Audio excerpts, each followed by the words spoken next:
to the DNVR Rockies Podcast. I am Patrick Lyons. I am Susie Hunter. Patrick, this, how do I put it lightly? Not the best stuff from the Rockies in this 4-game set against the Dodgers, where, I'm realizing Rockies did not win a single game at Dodger Stadium this whole season. Ouch. Not good. Not good. Not the best ideal. stuff. Not the best stuff, but, we always do find a silver lining, so of course we'll get into those. We will. We have a lot to talk about today, Patrick. We've got a lot to catch up on as we get down to the final 7 weeks of the season. It's crazy.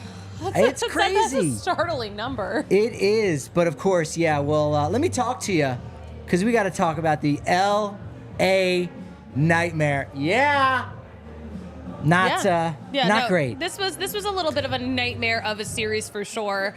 I think the cherry on top was Jerks and Profar getting hurt today. Oh, yeah. Okay, banged up. Good. Let me rant for a second. Why is Dodger Stadium, why is the field at Dodger Stadium so full of hazards? First, of course, we saw Aaron Judge fall through a bullpen fence, and he was out for so long. Jerks and Profar now twisted his left knee. We don't know how bad this is yet, but good Lord. Occupational hazards left and right. Someone call OSHA. Dodger Stadium is a damn mess. Yeah, Mookie Betts got plunked. Freddie Freeman. We saw Brenton Rodgers take one in the hand. Exactly. Not to mention all the dudes who got plunked. Yeah, a lot of plunking going on. Because Mercury retrograde. We're gonna make some bold predictions today. Talk about what was weird, wild, and wonderful. And it's unfortunate to bring this up, but 2018, the Rockies were this close to taking down the Dodgers, tied after 162 games. They go to game 163. They lose that one. But Rockies seemed like they may have had the Dodgers number going forward. They did not. Since then, they're 22-54. That's a .289 winning percentage. Yeah, it's a 47-115 season played out over 162 games. A's status right there. It is. Actually, that's probably better than the A's are going to do this season, but still. Yeah. Was that a positive statement, maybe? Yes. Inadvertently? It's a positive statement. If you keep the bar so damn low, then yeah, what a win. And look, our bar here on the corner of Colfax, New York is on the first floor. But this is not an ad read. This is not an ad read. Rockies also 9-30 at Dodger Stadium since the end of 2018. It's disgusting. 1-8 this season against the Dodgers. This road trip wraps up. They go 3-7, which... Yeah, is the road trip necessarily a nightmare? I mean, that's kind of par for the course. I would have guessed something like 3 out of 7. They win. They take the series in St. Louis, first time since 2009. You win one in a unique fashion in Milwaukee. Maybe you could have won 2, though. Maybe. You're not doing much at Dodger Stadium. They got 1 run Thursday, Friday, and Saturday. They break out with a little bit more than that today, at least. A little bit more, yeah. But, par for the course for this season, a 3-7 road trip, pretty much. Yeah, unfortunately, that is exactly what you said, par for the course. I mean, yeah, we won the series against St. Louis, but, St. Louis is a damn mess. That's true. St. Louis is such a mess. That's true. We'll get into the strength of schedule for the Rockies in the second half and whether or not that's going to be a big factor for them losing 100 games this year, maybe. They're definitely officially on pace once again for 100 losses. I think they may have, with the loss today, maybe they're like 61-101, or maybe it's still at 62-100. It's a little over 62. Okay, so maybe 61-101. Oh no, it's a little under. Yeah. I got you. No, they're on pace for 100 losses. Oh no, they right are. Now. They are exactly. Yeah, they 5-game losing streak, losers of 6 out of 7. But they were able to get some runs today. Alan Trejo back in LA. It was nice to see him hit one to center. A hero. Big one. That tied up the game too. At a point there, it was 3-3. And you go, oh man, it would be greedy to think the Rockies could possibly get more than that. But maybe. No, they couldn't exactly do that. James in the chat, can we trade the Dodgers for the Angels? Look, when expansion comes, or when Milwaukee also moves to Las Vegas, I mean, that's something maybe we'll have to unpack later on this week. And Baltimore moves to Las Vegas. Now Baltimore wants to stay in Baltimore. They just want a new ballpark. I can't wait. But when we get some new expansion or some relocation of teams, the Rockies will probably be somewhere more centrally located. Yeah. Texas, Houston. Probably. We need some West Coast teams to stay on the West Coast.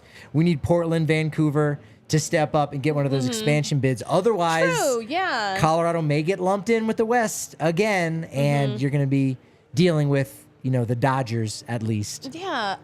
Yeah. Man, I am looking forward to Las Vegas having like 5 baseball teams. Yeah. I've heard rumors of 6 at this point. It's hilarious. Now. They could have their It'll own work. division. Each team does need their own stadium, though. Of course, like that's a given. Like, let's not be stupid That's here. a given. Let's let people know we know what we're talking about. Yeah, we're 6 not teams idiots. in Vegas. Each one will have a different stadium, and then maybe they need a 7th one too, in case like they're mowing the lawn on one of them. You need a flex field. Is Vegas getting a flex field? That's why you got to listen into our podcast. It's crazy. Julio Urías was crazy today. 12 strikeouts. He retired the last 10 batters he faced. 8 of those were strikeouts. So you look at his line and go 7 innings pitched, gave up 3 earned runs.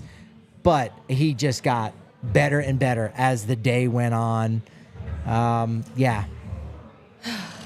That was kind of tough going. LA, of course, got a lot more in the 8-3 victory. Everyone got a hit today for the Dodgers except Frederick Charles Freeman. Rockies pitchers held him to 0 for 4. That is the one silver lining from today's game, is that if you can keep a guy like Freddie Freeman quiet, that's a good thing. As you pointed out, too, with Profar getting banged up, we don't know the severity of the twisted knee there. And Rogers, hopefully his hand's okay. We saw Charlie Blackmon get hit by, on the pitch on the hand in Kansas City. Very true. And then kept playing through it because it wasn't an issue really at that point, just painful. It obviously got worse than that. On the bright side, though, we could be getting Charlie Blackmon back. He's in action right now in Albuquerque. With Albuquerque. That's right. Not in Albuquerque. That's right. Yes. Yes. In Albuquerque's clubhouse. Sorry, I meant to finish that statement. He's with the Albuquerque Isotopes, but the Isotopes are not in Albuquerque. Yeah, he was going to play there last week, but then he found out they were legitimately in Albuquerque, and he said, I can't have that happen. They're going to be in Round Rock.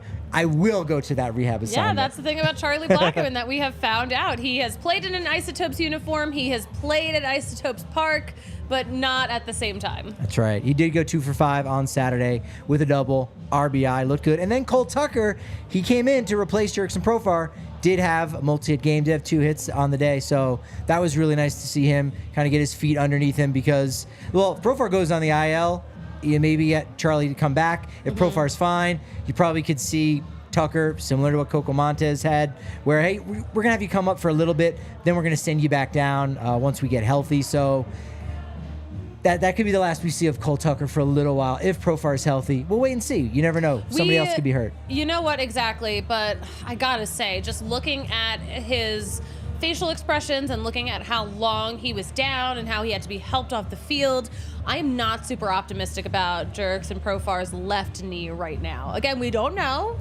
He's probably got to get some scans, all that.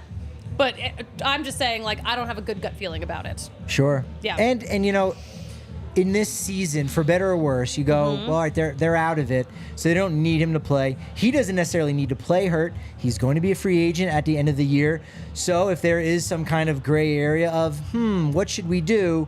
It actually would behoove really everybody for him to go on the IL. Take 10 days off, Jurickson, so you can rest up so that you don't have this nagging into the final 7 weeks of the season. Great point. When you're going into free agency, now there's questions, or your numbers are going to end up dipping because of it. So you know what? Do that. So I would probably lean a certain way as far as that's concerned. Yeah. Bullpen, Tyler Kinley couldn't finish his inning, unfortunately. 3 hits, a walk, gave up 3 runs. That took all of that. Those 2 outs took him 28 pitches. Yeah, that was the long. Longest inning. It felt like a lifetime. That was definitely a long time. Justin Brule, another rough outing. We'll talk about him in just a second. Justin Brule, that's a name. Get to know it. It's a name. Daniel Bard built on something. He's doing something. Nice job. Inning in a third. 2 strikeouts. I think that's a positive thing to take away right now as the Rockies get ready to come back for 6-game homestand, 3 against the Diamondbacks, who are now back to 500, and the Chicago White Sox. Oh. Tuesday we'll have to talk about your interactions with Tim Anderson, the big exclusive interview that you have. No? Are you... That is a good... Is that a callback to that time that I asked our CHGO White Sox people to come on the show to talk about something? They're like, oh my gosh, wait, you have that person. Yeah. It's like, no, I just wanted to talk to you about them. Look, and when you're asking questions to him, remember, don't pull any punches. Just to use a phrase. Just to use a phrase.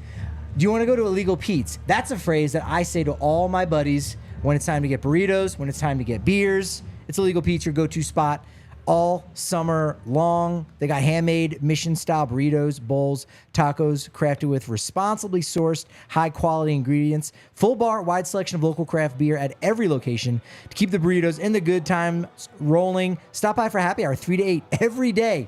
At all 12 locations. Incredible. I love the patio, the one that's on Colfax near us. It's great. I was there the other day. I got reverse nachos. For lunch the other day. It's like my favorite food. Love the reverse nachos. They're fantastic. And if you want to cut back the carbs, just grab a fork, grab a spoon, and just don't even bother using the chips. Order a bowl, yeah. Yeah, well, you just order a bowl at that point. I know, but it's not as cool as getting reverse nachos. You know what I'm saying? I'm such a carby girl, so get out of here. I'm always going to eat my carbs. Well, they got great chips, too. That's the other thing. You go in thinking, I don't want to get the chips. Want after the show now. Thanks and Illegal Pete's has great chips, so you got to make sure you check that out. Your go-to spot for burritos, beer, and buddies for 28 years and running, Illegal Pete's. And they do a lot of running down at Infinity Park in Glendale, because we're talking American Raptors. 2023 Rugby Town Sevens tournament is going to take place at Infinity Park coming up very soon here, Friday, August 25th through Sunday, August 27th. 20 teams from all over the world going to compete for the $10,000 grand prize. U.S. Army, U.S. Marines, Navy, Air Force, U.S. Coast Guard going to compete against each other for the U.S. Armed Forces Championship. The match is going to take place Saturday afternoon. Hang out. It's going to be amazing because the tournament consists of 62 over the course of 3 days, $10 a ticket, $20 for a weekend pass, so you can go all 3 days. Kids 12 and under are free. Check out AmericanRaptors.com. And I think we're going to be sending some people out to, might have to check out the vibe there, huh? I was going to say, I think we're going to have like a DNVR contingent out there for sure. Yeah. Rugby sevens are so fun. Rugby Town Takeover, dare we say? Oh. Yeah. I'm down with that. We're all rugby people the weekend of the 25th. I mean, it's just, I love learning new sports. So that's the other thing. Like, think about how much fun the Winter Olympics and the Summer Olympics are. Like, you have this right in your own backyard. Yeah. You're in Denver. It's fantastic. So fun. AmericanRaptors.com. Let's talk about the starting pitching this weekend. Let's. Because it was pretty good. I mean, Kyle Freeland today, 5 innings pitched. Did give up 4 runs, 6 hits, 1 walk, only striking out 1 against the Dodgers. But, you know, all in all, 89 pitches for him. It's his 4th start since coming off the IL. You know, he does fare a little bit better at Dodger Stadium. So, a below average start for him at Dodger Stadium as he continues to try to, you know, make something of the final 2 months of this season for him. Yeah, and you know, it just, you can tell that he's not pitching like himself lately. You can see it on his face when he leaves the mound after every inning. It's tough to see. Peter Lambert, it was tough to see him. He had to deal with Las Diaz behind the plate. Oof, yeah, the ump situation, not ideal. No bueno. It was not. He was able to get a second quality start of the year, second in 4 starts. 6 innings pitched, 3 earned runs. Season high 85 pitches. I love that he was able to go out for that 6th inning because it was all hanging on that. He had 5 innings pitched, 3 runs allowed. Is he going to get the quality start? Let's lengthen him out. I think he was only at 69 pitches at that point. He battles, does a really nice job. So I like that for Lambert doing it, especially since, you know, I talked about this a couple weeks ago. What's the starting rotation going to look like next year? And I mean, Lord. Okay, Freeland, Gomber, you can rely on those guys. Forget about where you want to slot them as far as saying, hey, is this guy a true number 1 or a true number 3, whatever. You need Peter Lambert to be really good here or to really contribute. So this was, I think, an important start against the Dodgers at Dodger Stadium for him to have that feather in his cap. And and Austin Gomber, really good again on Friday night. Gomber be gombering. Gombing or Gombering? Gomber Gombist. He was the Gombist of Gombers on Friday. No, that was good. It's good. We got 5 innings out of him. Yep. Only walked 1 guy. Only allowed 2 runs, 2 strikeouts. Not bad. It was. Not too shabby. We don't get too critical of the pitching decisions, going to the bullpen of Bud Black and his coaching staff. I think for me, it's probably because I haven't had too many issues with the decisions that have been made in this season, in which it's like, hey, who's available? That's the other piece, because on paper, you're just looking, you go, Justin Lawrence needs to be in this game, in this situation. Did he pitch the previous 2 days? Like, did he pitch 3 of the last 4 days? He's not available. And, to go out and maybe try to win that game in that moment could cause more damage than good. So he's just not available. So knowing what we know and talking with Buddy pre and post game and talking with some of the guys about how they feel and the general soreness and the injuries and just how fatigued the bullpen has been because the starting rotation has been injured so much, I honestly, there have been a couple times where I go, I don't know if that might have been the move I would have made. I know there's plenty of times in which you hear so-and-so is warming up in the bullpen and everyone kind of goes, oof, but there's not really better options available. So again, I don't think we've been very critical of the decisions made going to the bullpen this year, because I've agreed with them for the most part. They haven't been egregious anytime I've disagreed personally. Yeah, no, that's a totally fair assessment too. We just also gotta think about how good this bullpen was at the start of this season, and that's true. I always kind of give all of these guys benefit of the doubt, maybe a little bit of slack, because I know that they have been out there more than most other bullpens. Yeah, I bring that up because Gomber only went 5 innings. He had 78 pitches thrown, so you think he probably would have been good to go out there for the 6th. Not the case. Buddy lifted him for left-hander Justin Brule making his Rockies debut, and you go, well, I mean, were there a bunch of right-handed hitters coming up? No, 2 of the first 3 guys were left-handed hitting. You went to another lefty, so it wasn't like you were gaining an advantage by going to the bullpen there. Just James Outman was coming up that inning. He did have a single in his previous at-bat versus Gomber, but even still, I would have thought, I was a little surprised. I'll just sort of leave it at that. Did you have any thoughts on Friday night? Like, you know what? Let him go out there. Let him see what he can do in the 6th. Well, I definitely was surprised, especially because we've seen a lot more innings out of Austin Gomber lately. Right. So to just bring in another lefty, I'm like, okay, it's not my job, but. And the other piece is, had Justin Brule been fine in that 6th inning, would we be talking about that? Probably not. Absolutely not. It would be a totally different story. It would be like, what a genius managerial decision. He got 1 out, gave up 4 runs in the process. So, of course, that's why we're talking about that. For the Dodgers starting pitching, Lance Lynn in 3 starts since being acquired by L.A. 3-0, 2 ERA, even, 22 strikeouts, 4 walks. Come on. Lance Lynn. Come the Dodger. On. So weird. Very weird. On Saturday night, it was slightly happier than the loss on Friday. They did lose 4-1, but leadoff home run.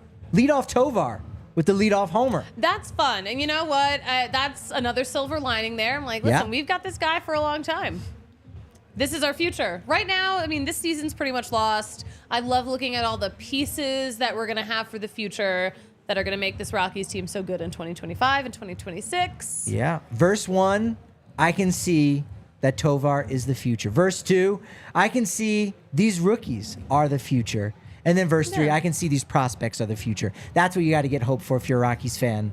And you can work out the rest of the lyrics for Whitney Houston's song, I believe the prospects are the future. There we go. That's what I'm saying. Got it. I'm here. I'm following. 4th Rockies player to homer, leadoff homer on the first pitch. I would have thought there was a couple more than that. No, only the 4th time ever. First pitch, gone. That is how special it is. That is how special this young man is. Impressive. Yeah, Connor Joe did it last season. Props to Kojo there. Dexter Fowler in 2009. Okay. And Eric Young Sr., he actually did it at Dodger Stadium. So there's 2 that have happened there. Hell yes. You like to see that. You definitely like to see that in general. That's his 12th home run of the year. 7 have been on the road. Only 5 at home. And you go back to... That's weird. Yeah, you go back to his home run last year, Dodger Stadium. So you got... That's the only ballpark other than Coors Field that he has multiple home runs against. So Ezequiel Tovar pretty quickly becoming a Dodger Stadium type player. You like that? You know what? Actually, that makes me really nervous because that makes me afraid that some kind of trade's going to happen. No.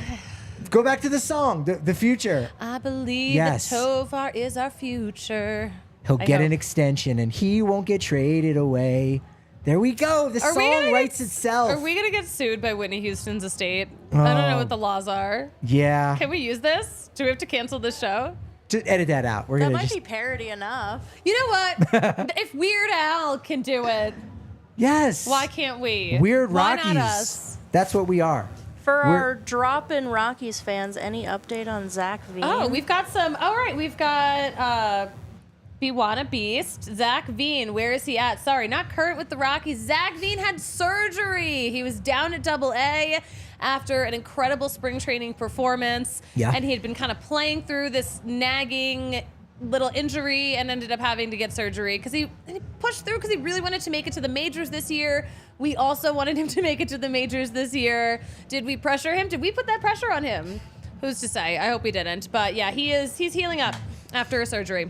Yeah, future's still bright, though. Future's still very bright. Yeah, he might play some winter league ball. We'll see what happens. But a couple other guys have stepped up in his place. Yankiel Fernandez, Jordan Beck. We'll actually talk a lot more about that on Monday's show, as we always do, with Minor League Monday, talking about the prospects and all these guys. New top 100 preseason list for Baseball America.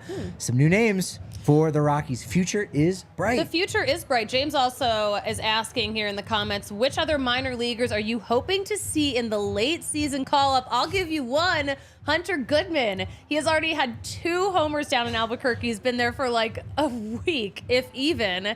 But one of those homers, it was a grand freaking slam. Let's bring him up. Why the hell not? In spring training, talking with the boys over at Blake Street Banner, we did discuss Hunter Goodman. I thought, I think there's a chance he could make his debut, and said it earlier in the season as well. Yeah, I think Hunter Goodman is definitely that guy to get an opportunity. Do we have a Hunter Goodman-ometer? A good bar, you mean? A Goodman good bar? A good bar? That's it. I guess, yeah, we'll do it that way. Tiff, start making that graphic. You're very busy today with editing out our. Oh, it's a parody. That's right. Thank you. It's a parody. We're fine. In the chat, we're getting confirmation there. Future's so bright, you gotta wear shady rays. That's true. That's true. Ryan McMahon looking a little bit brighter. He did have an 0 for 21 slump that he was able to snap on Saturday night. Ahmed Rosario had a double Saturday night against Matt Cook in the 7th, and it got me thinking. Tell me if this is interesting or if this is a thing. Okay. And it makes sense in my head, and as I think about how I'm going to say it, I'm like, this isn't going to work. But I think it's going to work. If it makes sense in your head, there's maybe a 15% chance it's going to make sense to anyone else. But try us. 16% for you. 16% for you. Thank you. Because you do have. We've been doing this for a while now. That's it. So Cleveland had Francisco Lindor. They end up trading him in ahead of the 2021 season. And they get Ahmed Rosario amongst some other players from the Mets. Then they end up turning around and trading Ahmed Rosario to the Dodgers for Noah Syndergaard, who was also a teammate with Ahmed Rosario from 2017 to 2020. And Syndergaard also played with Lindor in 2021. So they are just basically have turned Francisco Lindor to any player that the Mets don't want or fizzles out. Is that wizardry by the Guardians, maybe? You know what? I was going to say, this is the weirdest 3-way trade I've ever seen. Yeah. And the Guardians. I'm following you. Patrick, I'm actually understanding what you're saying. And the Guardians are 2 of the 3 teams. Yeah. So that's why it's wizardry. It's amazing what they've been able to do. I love it. It has been really good. But what's been even better, of course, is the help that you can get and support from the folks over at Backus & Schenker. Backus & Schenker! Because if you've been hurt or injured at work, you know Backus & Schenker is going to help you out. They've been doing it here in Colorado for more than 25 years. They've got neighborhood offices in Denver, Aurora, Inglewood, and Fort Collins. But guess what? If you don't live in those areas or if you have a hard time getting around, you can go to coloradolaw.net or you can just call 222-2222. Seriously. All Tulos. It's fantastic. You give them a call. They'll actually consult with you for free. Let you know, hey, do you have a case or not? If you do, they'll take the next step forward. They can even work on your case for free. They don't see a dime until you do. And their clients have seen a lot of dimes. In fact, $1 billion worth. Dimes on dimes on dimes. That how much weight is that? Tons of dimes. Let me Google it. I'm curious now. Seriously, they're going to help you out. They got 30 lawyers, 100 folks on staff. They're great. Backus & Schenker. That's the way to go. If you've been hurt, car accidents, motorcycle, rideshare, pedestrians, trucks, you name it. Seriously, give them a call. 222-2222. Find out if you have a case for free because, as we know, Backus and Schenker wins. Backus and Schenker. FOCO is winning right now between the Ezekiel Tovar bobbleheads. Oops, sorry, those are sold out. But they got a lot of other ones. That's why you got to go over. Do it now. Use code DNVR for 10% off all non-presale items. They do have Beanie Babies still. They do have the overalls. They're adding more each and every day. Oh, do they have Rockies overalls yet, though? They have, I think that technically we can say they have Pac-12 overalls. Then again, Pac-12 might not even exist by the time you try to buy your overalls. But they got tons of colleges. Oh. They got amazing bobbles. Oh, I'm looking at the selection. They have Eagles overalls, Philadelphia Eagles overalls for pre-order right now. They have like a lot of college teams too. Eagles. Go Birds. Go Birds. Are you gonna wear those at the? If you are wearing the FOCO overalls for your favorite football team on NFL Sunday, somebody's gonna buy you a beer. That's a guarantee, right? Oh, it's a guarantee for sure. Sure. They have a crazy overall selection. Last time I checked, or since the last time I've checked, they've added a lot. They've got these vertical striped ones. These are great. Yeah, vertical stripe overalls definitely are a statement. They're so elongating. It's a Sunday statement is what it is. Again, it is. We're down to the bar. It's fantastic. All right, Susie, here's what's been weird, wild, and wonderful from the weekend in Los Angeles at Chavez Ravine. The weird was that Justin Brule was promoted on Friday, and he debuted immediately against his former team. And it got me thinking, when has that happened where it immediately turns around? It did happen to Chase Anderson earlier in the year when they picked him up also off the scrap heap. He immediately went turned around, had to face the Reds. Okay. But that's just strange to immediately have to go against your former team like that. Yeah, he got the call up while they were in LA. Yeah, it's weird. That's weird. That definitely falls under the weird category. I agree. Did not have the secret sauce against his former team just yet. I don't know, what kind of nerves are going through you and. You're the other side. Like we've all season long, we've talked to Nolan Arenado. Hey, what's it like coming into the visitor side of the clubhouse? Weird, right? He's like, stop asking. Carlos Estevez, what's that like? So weird. DJ LeMahieu, like cargo. Wow, you had to do that when you were with the Cubs. Yeah. It's all so weird. And this young man had to do it, immediately after just having been with that team his entire career. It's like those dreams where you have to go back to high school. Yeah. Yeah. And do you still get those? Yes, kind of. I had one. I hadn't had one for a while. I had one the other night, and I was just like, ew. But I graduated college. Yeah, no one has college nightmares necessarily. Actually, college is a nightmare. I also do have college nightmares where it's like, oh, Susie, you didn't show up for this one class, and the finals tomorrow. The whole semester you didn't show up, and you have the final. I've definitely had those. Got college nightmares, high school nightmares. I live a nightmare. It is what it is. LA nightmare. Tying it back in. No, my high school nightmare is that I have forgotten about tryouts senior year. And it's like they're like 2 weeks into the season, or at least spring training. And I'm like, oh my God, what? Like, how did I miss this? And I thought, I shouldn't play. I'm not good enough. And I try to get back on, and I think I wake up before that happens in a cold sweat. I'm like, no. That couldn't possibly happen. I would never forget something like that. I can't forget. You could never. I can't forget. And it's like seared into my brain. Brenton Doyle either stretched out on the grass from a diving play, another one today, or he's got a lot of those. Just firing a cannon to home plate, cutting down another guy. He had his 7th outfield assist on Friday. He made one error. 5th game of his career. Since then, he's got a streak of about 80 consecutive games. That's the longest for a position player in Rockies history. It's not the overall record. The overall record is Matt Reynolds, but he was a relief pitcher. I'm like, that's a little suspect. Position player. Yeah, I was going to say, I don't know how much that stat means to me in terms of a relief pitcher. Right. But for Brenton Doyle, this is really exciting because we know he is a toolsy guy. He's been fantastic. Nolan Jones also 7 outfield assists. Props to @Rocktober19, our guy Nate. Hey Nate. Giving me homework on Friday night, as he typically likes to do, going, gee, I wonder what's the rookie record for outfield assists for the Rockies. all right, I've got a homer to do. Do you think like these guys from Rockies Twitter are just like, if we ask Patrick any random thing, this will just keep him occupied for a couple of hours? Do you think they're like punking you a little bit? No, because I would do it a lot more if I was them, because it would just keep me up at night. Because when they do it, I go, I got to find out now. I need to know. Maybe next time, like, you're being a lot, I'll be like, Patrick, like, what about this random super obscure thing? And then I'm like, dude, and then I'll hear from you in a few hours. You have no idea how right you would be. Like, I could play it off for a little bit and be like, yeah, no, I mean, it's probably pretty rare. But, like, within the next 48 hours, I will do that. Twitter, you're getting maybe a little bit more of a reaction out of me. So I had to look it up. Brad Hawpe had 10 outfield assists in 2005, and Corey Sullivan had 7 Sullivan 2005 also. So you actually had both those guys combined for 17. So now you got to watch for both Doyle and Nojo. Can they tie or break Hawpe's record with 10?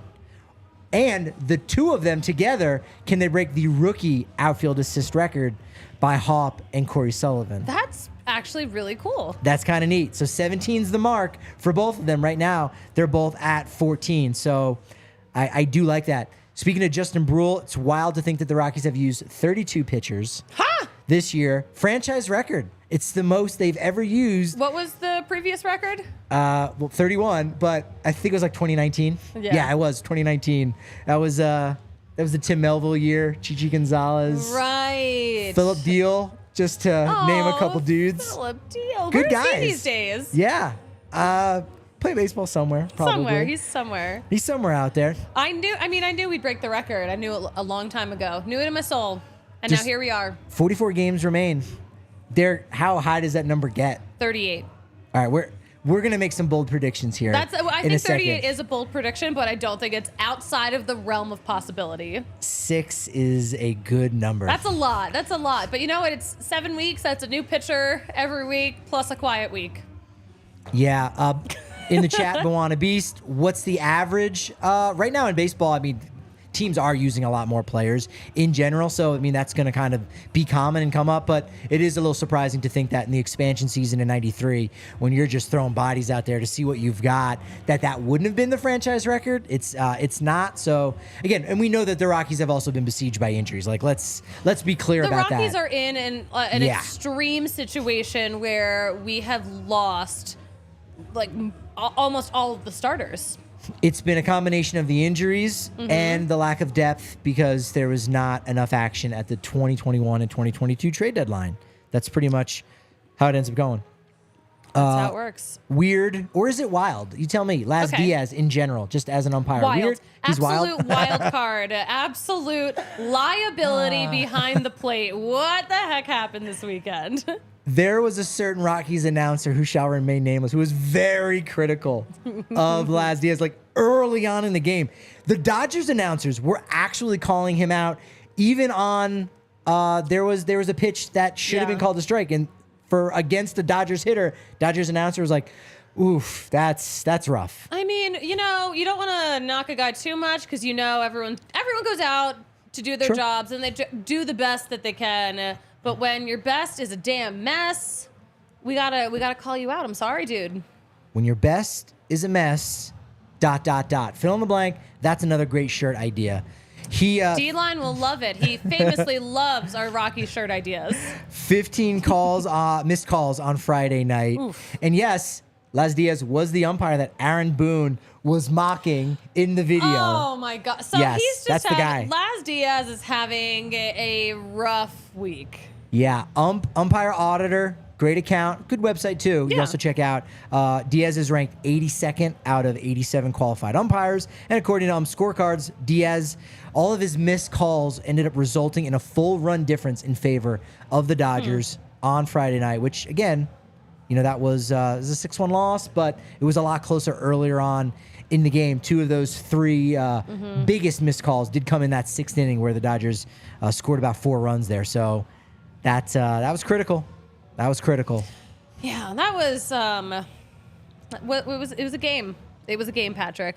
And you said you're going wild on it more than weird? I'm saying it's wild. Yeah, not weird, right, it's wild. Right. It's absolutely unhinged. Thank you for your expertise. I appreciate that. You are so welcome. And thank you for just like holding the fort down in the bar. Before we did the show here on the corner of Colfax, New York, at the DNVR bar, talking with everyone, the other diehards who, besides getting to hang out with you, they get 15% off all the food and drink.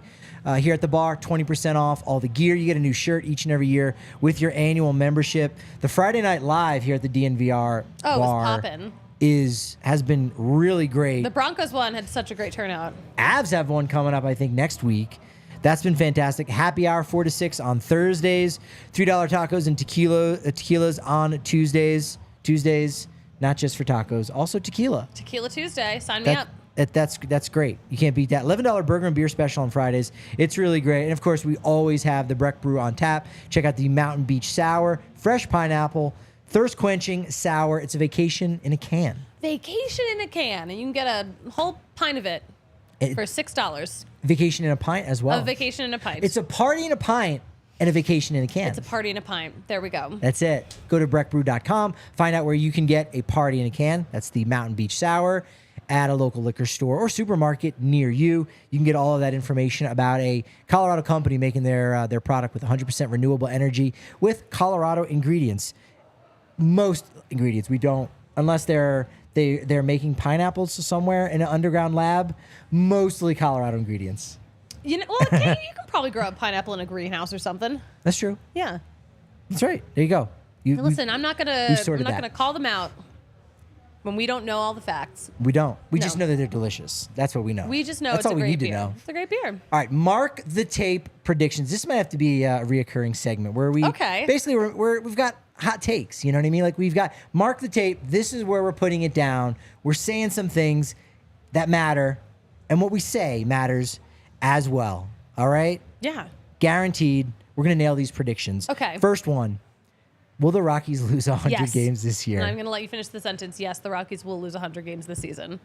I am still on the fence. I'm not a fully on the other side. Okay.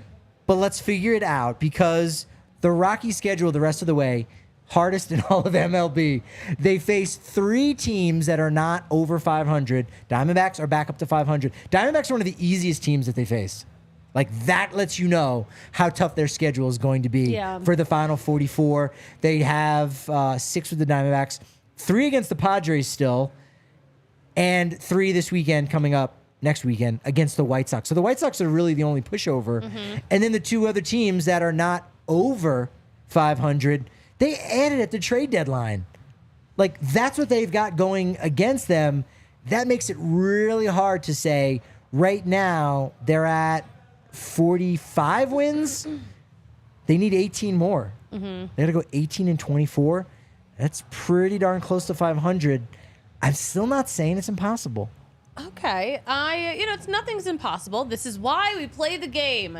That's baseball. These are sayings that we say all the time. I think the Arizona series might go kind of well. I feel like they've come back to earth a little bit, the Diamondbacks. Oh, yeah.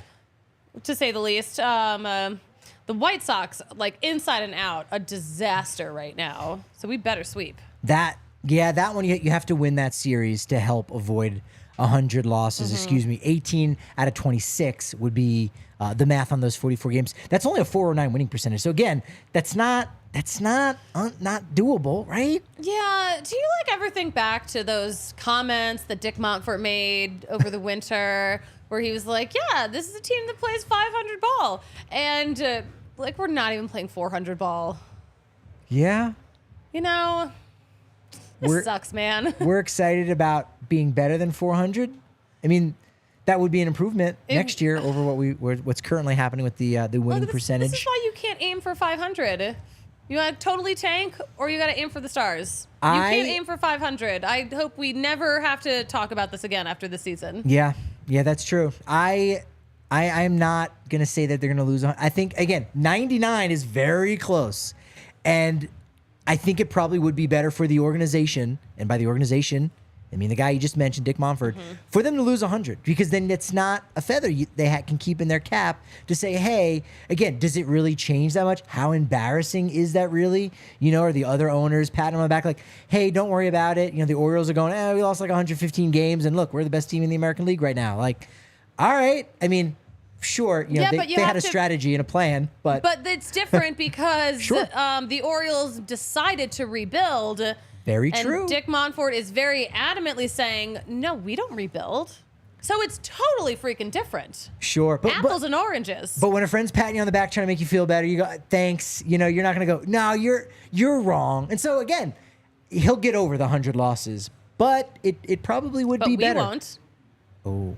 No. Fans won't. Fans won't get over 100 losses. No?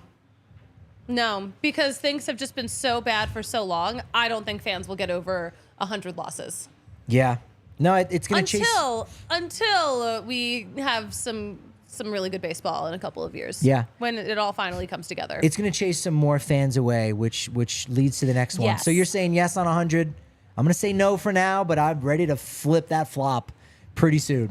Okay. All right, so 100 losses. There's going to be fans that are upset. How much is that going to scare more fans away? Let's talk about attendance. Where are the Rockies going to finish in attendance? Because after August 3rd, they were 11th in attendance. They've now slipped into 16th place over the weekend. And if you look at the teams that are behind, so attendance is up all around baseball. And I think right now there's... So you're counting within Rockies attendance, you're counting road games? No, just for their home games. Okay. Yeah, just for their home games. Got it. Okay. They're 16th right now in attendance. Heading into this homestand. That's right. Yeah, heading into the homestand. Because when you sort it by average attendance per game, it's actually 13th. So they've got more home games than road games coming up.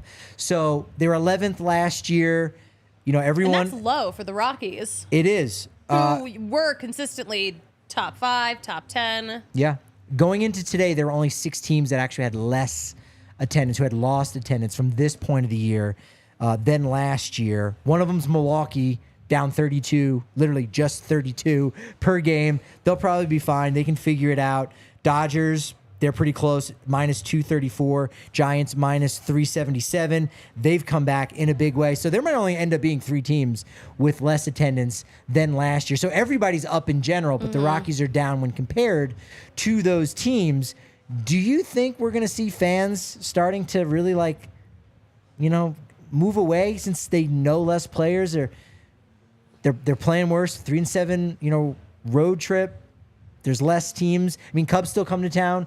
Dodgers have 4 of their weekday games. That's the weird one.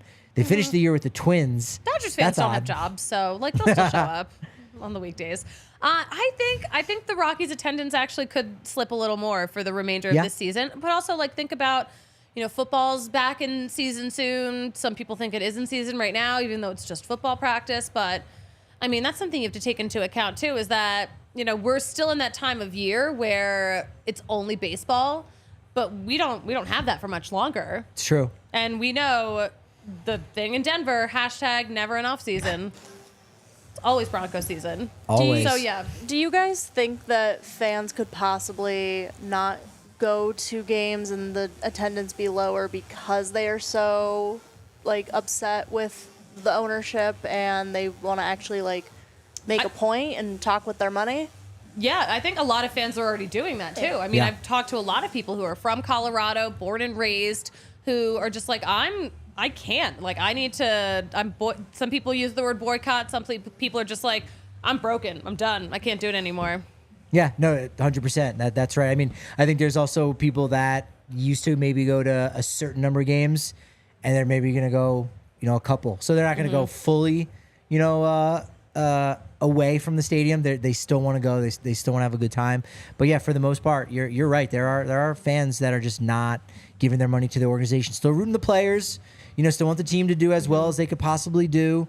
But it's you know what? I can go do other things instead of, be in that ballpark, or kind of do what in a weird reverse way of, some Yankees fans, or I don't know if Phillies fans do this as much. It'd be interesting to see what happens. I don't think Phillies games are that expensive, but for some Yankees fans, for the last maybe 20 years. Games are so expensive. For the last 20 years, they just go down to Camden Yards. Hey, for the same price of going to one game, I can have an entire weekend down at Orioles Park at Camden Yards. So I might as well just do that. So there's some Rockies fans that might say, I'm just going to go see them on the road and give that money, somewhere else. To your point, Susie, the teams that are behind the Rockies in attendance could move ahead. Mets, they got 39,000 for Atlanta on Saturday. Now that was a doubleheader. They're obviously completely out of contention, but I could still see Mets fans still going out and almost enjoying being miserable. I mean, right? Mets fans actually love being miserable. So I think Mets attendance will be just fine. Reds and Twins are right behind there. Twins, first place in the AL Central. Reds are making that push. So weird. The AL Central is so weird this year. Diamondbacks had 41,000 on Saturday against the Padres. That's crazy. No one goes to Diamondbacks games. Even with the 9-game losing streak that they had going on, they still came out to support their team on a Saturday night. And I don't know, if attendance is that much better, like when it's not 145 degrees in Phoenix. Yeah. So maybe that it's kind of getting cooler, or it will at least in September. Yeah. That could possibly help attendance. And then the Orioles, believe it or not, are behind the Rockies. They got 25,000 on last Tuesday against Houston with Jack Flaherty on the hill. A little surprised by that. That is actually really shocking. That surprises me, especially because the Orioles are having such a special season. And they're fun. Guys, what are you doing? They're fun. Come on, get out to some O's games. What are you doing? I think the Rockies will slip into the high teens. I think so too. I think you're right. I think it'll happen. Welcome to our podcast where we agree on everything. All right. How many players are going to be used this season? So it kind of gets back to a question in the chat of who else we might see come up, make their Rockies debut. So we said 32 pitchers have been used, already tied for the franchise record of 15 starting pitchers. We have both said, that's probably 2 more still left in the tank. I still think there's a decent chance, 51% at least, there is a pitcher in another organization right now who will start a game for the Rockies. I still think there's a chance it could happen. I think you're crazy. Really? A little bit. You don't think someone's going to get DFA'd and the Rockies are going to scoop them up to maybe make a start? No. I mean, I love your hot take. I respect your urge to have a hot take. Okay. I guess. It's not an urge. I've said it weeks ago. There's still going to be a dude out there, and now the rotation is definitely settled, so there doesn't seem to be that same need. But that's why I'm still on the cusp. But I think there's a chance that could happen. So 15 starting pitchers tied for a franchise record on that. We are already at 53 total players that have been used. That's third most in a season. 2005, there were 54 players used. 2011, 55 players used. So 2 to tie the mark, 3 to break it. That's a gimme, right? Yeah, no, we're definitely going to smash the record. At least 3 new Rockies will debut this year. I mean, I guess if I'm going to stick to the narrative that I already created with my hypothetical hot take, and that we were going to have 6 more Rockies pitchers in the next 7 weeks, I say we're going to have 60 players. Yeah, no, we're gonna smash the record. It's gonna be the dumbest thing we've ever seen. This is such an absurd hot take I have right now. 5. So you're saying 7 more? I've got 5. 7 more as my magic number. There's 4 in AAA that we could see that are all deserving. Hunter Stovall, 26-year-old utility guy, would be nice. Very deserving of it. Wynton Bernard. Tearing it up in AAA still. And forever a fan favorite. That's right. Rockies debut at least for this year. So that still goes towards the player count. Yeah. Aaron Schunk, who's been knocking on the door there, third baseman. And the guy we just mentioned before, Hunter Goodman. That's 4 guys right there. You could see all of them getting called up from Albuquerque. I said this earlier in the show, I could really see Hunter Goodman being that guy. That's for sure. I could see it. Willie McIver, does he jump past Brian Servin on the catching depth chart? Does he possibly get a cup of coffee late? I could see that. Sean Bouchard, he's doing fine rehabbing. That's one right there that you could say, that's an injured guy coming back. Add him to the list of players who they've used this year. Oh, I would love to see Sean Bouchard back. That would be great. Him and Cole Tucker reunited. They're besties. They are. That's cool. That was a good bromance in spring training for sure. Does he become number 56? Does he be the one that breaks the record that maybe only you and I care about? Yes. Yes. I like it. On the pitching side, Jeff Criswell, starting pitcher, and then the new trade acquisition, Victor Vodnik. That was the name. Both Buddy and Bill Schmidt said it on the trade deadline. They singled him out. He's in Albuquerque already. I think Vodnik definitely. Yeah, I definitely see that too. I was talking to Jeff Doyle last week, and I guess I just didn't realize how hard Victor Vodnik was throwing. He's got fire. Gas. He's got gas. Victor Vodnik has velo. Say that 3 times fast. You can use that in your kindergarten class. I know kids are going back to school. If you need tongue twisters, Victor Vodnik has velo. Get the kids ready. Practice that rather than the singing and doing the chorus, right? And singing the national anthem. Susie, I know you're in favor of that one. And then long shots, but still possible. Jimmy Herron, outfielder, left-handed starter. Josh Rogers, Michael Peterson, they've been talking him up a little bit. Reliever, that's made a lot of improvements. And then Evan Justice, who's moved through the system really quickly, a left-handed reliever. So that's 13 guys we just named there. 5. All 13 of them will be Rockies by the end of the Something really bad would have had to have happened for that to go down. Something horrible. And nothing that horrible will happen. But I'm going to say 7. I'm going to say 7. The season's been really weird. We haven't even fully started Mercury retrograde yet, so I think shit's going to go down. Yeah. And I'm being dead serious. There's no roster expansion either, too. Talking with someone today, and I was like, "Oh, and when the rosters expand, they doesn't happen anymore." No, that's old baseball. No, we're playing new baseball. They did it. What was it? Maybe 2019. They were like, "Okay, they only had 25-man rosters, and then you could have like 2 or 3 more guys in September." And then they just said, "We're just going to do 26 all year long. We're not going to add guys in September. You're not going to fill up an entire dugout. We're not going to take 4.5 hours to play a 9-inning game." So that's another reason why.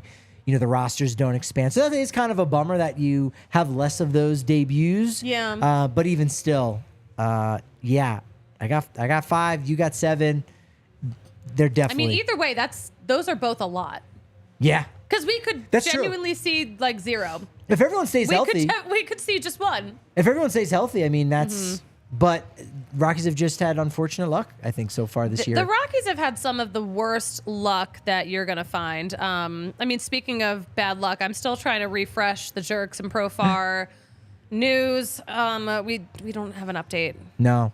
And another thing to add with how many players have been used this year, you go, well, do players actually have to get hurt? No, not necessarily. You could have a DFA type situation. But keep in mind, front office wants to get a look at some of these guys to see, do we want to really keep this guy on the 40-man roster? Is this going to be a player that we want to really count on and rely upon for 2024? So what? We might as well get a look at them now.